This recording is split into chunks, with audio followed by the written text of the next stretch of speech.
नमस्कार दोस्तों, हमारी आज की कहानी है पिता ने दी बेटी को सास के खाने में मिलाने के लिए ऐसी दवाई। इंदा अपने पिता की इकलौती बेटी थी। नाम के मुताबिक देखने में बहुत ही सुंदर थी। जब वह अपने ससुराल गई तो उसे उसके मुताबिक ही सब कुछ मिला, किंतु आजकल की लड़कियों को अधिक टोकना, समझाना, अपने मन के मुताबिक चलना सासू माँ का कहा अब कहाँ रह गया।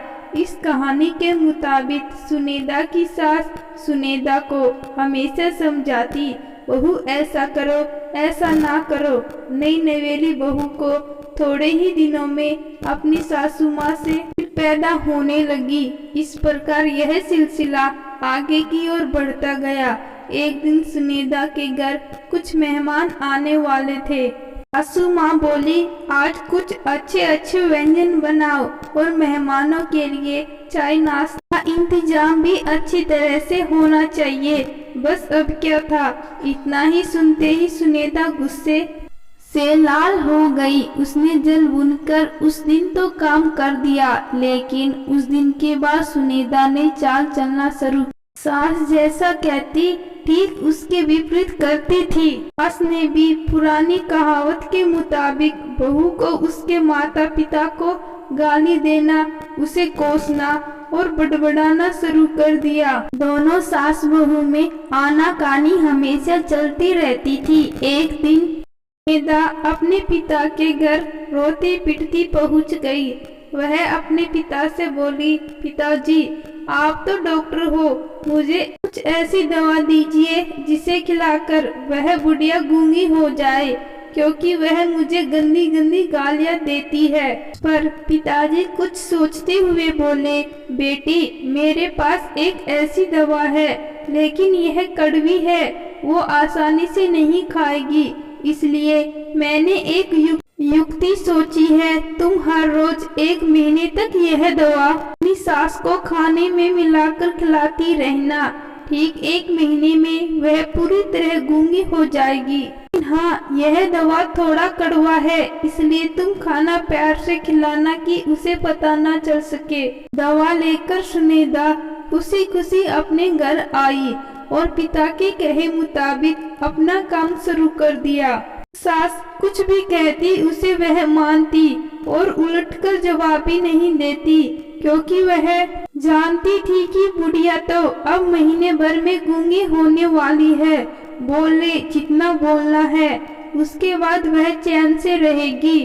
अब हर रोज वह प्यार से चुटकी भर दवा खाने में मिलाकर प्यार से माँ जी को देती थी। माँ भी समझती शायद इसके माता पिता ने इसे समझाया बुझाया है, इसलिए यह लड़ना झगड़ना बंद कर दिया। अब माँ जी भी बहू की खूब प्रशंसा किया करती थी और बहू भी प्रशंसा सुनकर प्यार बातें किया करती थी। अगर बहू से कुछ गलती हो जाती तो सासू माँ उसे कुछ नहीं कहती। इस प्रकार महीना आते आते दोनों सास बहू में प्यार इतना बढ़ गया कि बहू अब अपनी सास की आवाज को खोना नहीं चाहती थी। एक दिन फिर उसी प्रकार सुनेदा रोती पीटती अपने पिता के पास पहुंची। पिताजी बोले, अब क्या हुआ? सुनेदा बोली, पिताजी अब क्या होगा, मेरी सास बहुत अच्छी है, मैं उसकी आवाज खोना नहीं चाहती, वह मुझसे प्यार से बात करती है।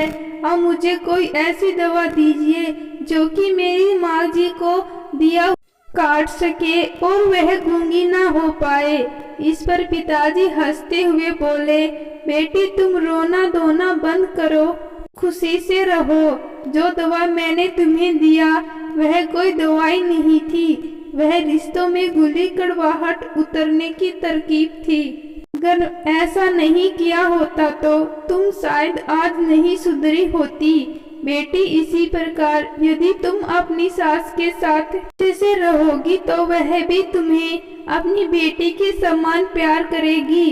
अब सुनेदा को सारी बातें समझ में आ गई थी। उसे अपनी गलती का एहसास भी हो गया था। वह वापस अपने ससुराल चली आई। इसके बाद दोनों सास बहू प्यार से रहने लगी।